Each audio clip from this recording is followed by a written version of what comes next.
Hey everybody, welcome back to Half Acre Adventures. I'm super excited today because we're going to be planting our tomato seedlings in the garden. They've been hardened off and it's nice and cool today. We have a couple more days of rain in the forecast, so it's a perfect time to be planting these seedlings in the garden. So let's go have a look. Okay, here's some of our seedlings that we planted back in mid-March, and so it's been a couple of months now. This year I planted these directly into these 6-pack seedling trays.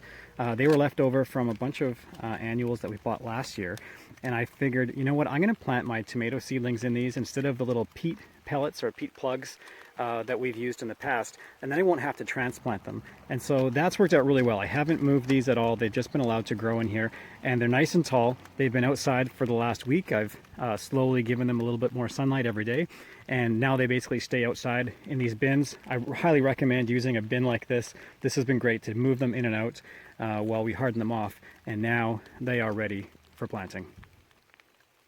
So tomatoes come generally in two broad types, determinate and indeterminate. So we like to grow indeterminate varieties. They tend to get really nice and tall, but that means they need support. They need staking. I gave up using tomato cages a few years ago with these really tall tomato plants. They'd get to be, 5 or 6 or more feet tall.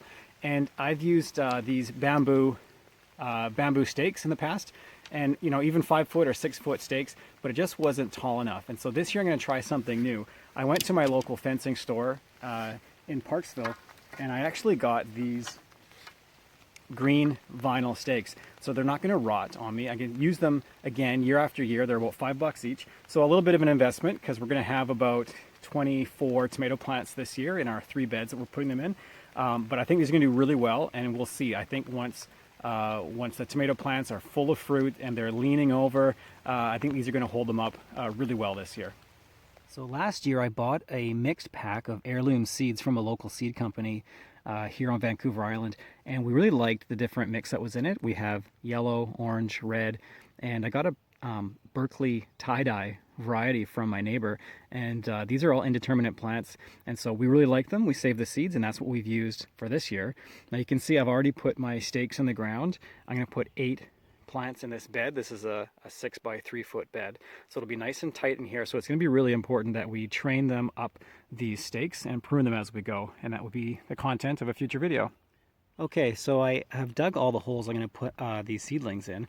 Now, we did amend the beds just like we did when we planted our squash seedlings last week, and I'm still going to add some more finished compost into the bottom of each hole, a couple handfuls, and I'm going to sprinkle some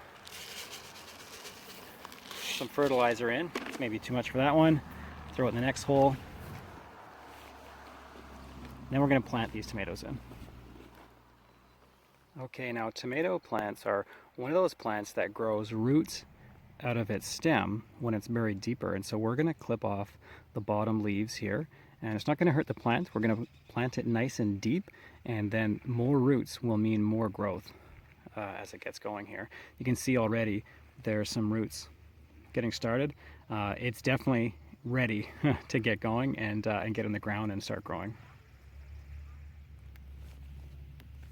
Just take these off like this.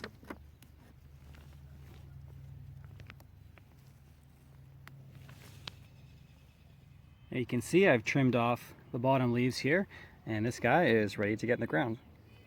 So like I said, we're going to plant them nice and deep. We're going to completely cover this root ball. There, just like that. All right, the first 8 seedlings are in the ground, and you'll notice that we put the stakes in first before we planted, and this is just because we don't want to disturb the roots by putting the stakes in later. All right, 2 dozen tomato plants in the ground, and the only thing left to do now is mulch these. I'm going to try a couple different types of mulch and probably record those, make another video for you next week. But you can see that we're going to have a ton of tomatoes this year, and that's good because we eat a lot of them fresh. We make tomato sauce and salsa, and we can that, and we eat this all year round. Okay, everybody, that's it for today. Hope you enjoyed. Hope you learned something new. And if you have any suggestions or recommendations or things that you'd like to see, go ahead and leave them in the comments down below. I do read them all and I love responding to you guys. So until next time, happy gardening. Bye for now.